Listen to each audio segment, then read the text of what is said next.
Let's discuss about third animal tissue, that is muscular tissue. Okay, as it is clear from its name that muscular tissue मतलब जो कि muscles में present होगा, ठीक है। तो मस्कुलर टिश्यू में एक स्पेशल तरह का आप बोल सकते हो एलोंगेटेड सेल्स होते हैं, लंबे लंबे सेल्स होते हैं जिनको हम नाम देते हैं मसल फाइबर्स, ठीक है। मसल फाइबर्स क्या होते हैं? These are the elongated cell present in the muscles.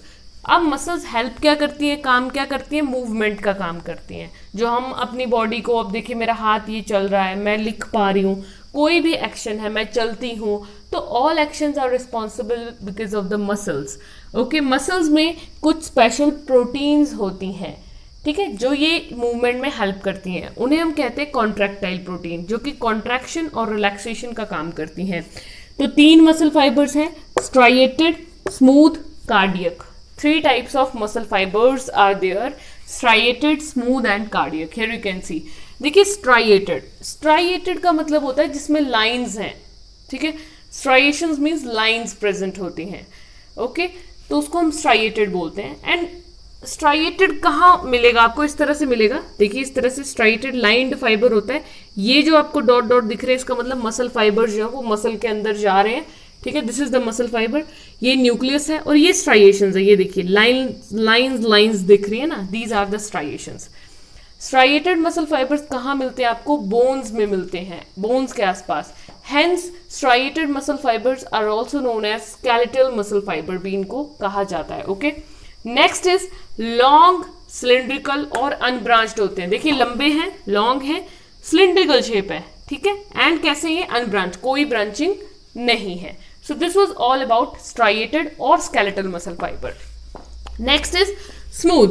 Smooth muscle fiber, ये smooth में क्या होता है? इस तरह से स्पिंडल शेप फाइबर्स प्रेजेंट होते हैं। स्पिंडल शेप फाइबर्स बहुत सारे लेयर्स में प्रेजेंट होते हैं, उसको हम बोलते हैं smooth muscle fibre.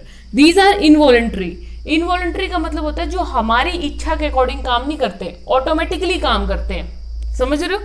So these are present in the alimentary canal, eyes. जैसे हमारी आंखें झपकती रहती हैं लगातार, ठीक है, तो वो हम नहीं झपकाते हैं, हम ब्लिंकिंग नहीं करते आईज की ब्लिंकिंग ऑटोमेटिकली होती है। That is because of the smooth fibres, ठीक है। सो एलिमेंट्री कैनाल क्या होती है? जो डाइजेस्टिव कैनाल होती है ना पूरी, उसको बोलते हैं, ठीक है, डाइजेशन के लिए रिस्पॉन्सिबल है। सो इनवॉलेंट्री है, मीन्स बिना हमारी इच्छा के काम करते हैं, ऑटोमेटिक है कहने का मतलब।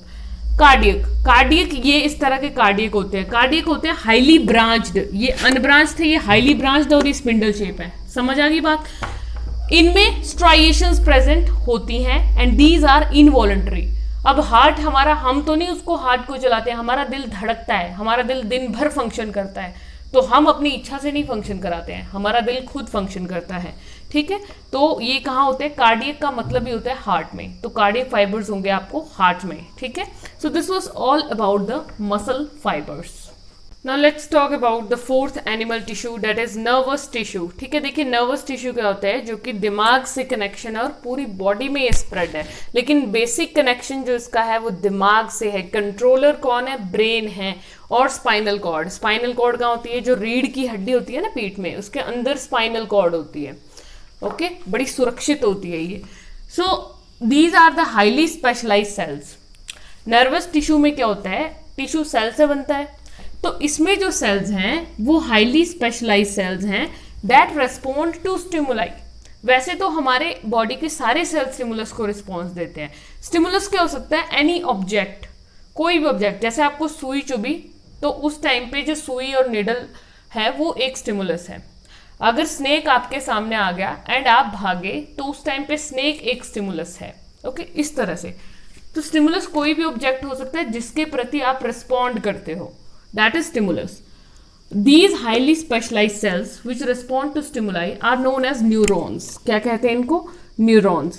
So that means neurons are the basic structural and functional unit of the nervous system. Okay, एक अलग सिस्टम है ये।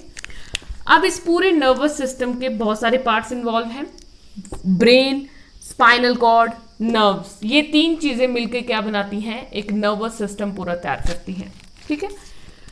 ये आपको दिख रहा है, this is the neuron. This is क्या है? ये न्यूरॉन है। देखिए यहाँ पे अगर आप देखेंगे न्यूरॉन इस तरह से सबसे लॉन्गेस्ट सेल होता है ये बॉडी का, longest cell in our body is the neuron. Okay, लंबा है, एक ट्री की तरह है, ब्रांचेस हैं इसमें। ओके, सो देखिए इसका पहला पार्ट ये सेंटर में न्यूक्लियस होता है, इस तरह से ये पूरी इसकी बॉडी है, this is the cell body. ये ब्रांचेस जैसी जो नजर आ रही हैं, these are the dendrites. Okay, now next is ये जो आपको एक पूरा प्रोसेस, ये एक लंबा सा एक ही प्रोसेस है, आप ऐसा नहीं बोलोगे ये 4 अलग अलग पार्ट हैं। This is a normal elongated process which is known as axon. Okay, these are the nerve endings, means जहां पे न्यूरॉन एंड करता है ना, न्यूरॉन क्या है बेसिकली एक पूरी नर्व है, तो जहां पे नर्व खत्म हो रही है उसको नर्व एंडिंग बोलेंगे। ठीक है, इसी तरह से ये एक न्यूरॉन है, बहुत सारे न्यूरॉन्स इसी तरह से कनेक्टेड होते हैं, बहुत सारे, एक लंबी लाइन होती है पूरी बॉडी में। ठीक है, ब्रेन से लेके मेरे हाथ तक मैं क्या रिएक्शन दे रही हूँ, मेरे पैरों तक, बहुत सारे। ठीक है, so there are so many neurons such like that present हैं। ठीक है, सो अब ये जो न्यूरॉन्स हैं इनके थ्रू क्या ट्रैवल करता है, एक सिग्नल ट्रैवल करता है। सिग्नल क्या है ना, जैसे दिमाग को सिग्नल जाता है, फिर दिमाग सिग्नल भेजता है कि हमें ये करना चाहिए, तो वो जो एक सिग्नल है जो ट्रैवल कर रहा है थ्रू दीज नर्व फाइबर्स, उसे हम कहते हैं नर्व इम्पल्स। ठीक है, नर्व इम्पल्स पास करती है इस नर्व फाइबर से, ये एक नर्व फाइबर है, इससे क्या पास करेगी, नर्व इम्पल्स।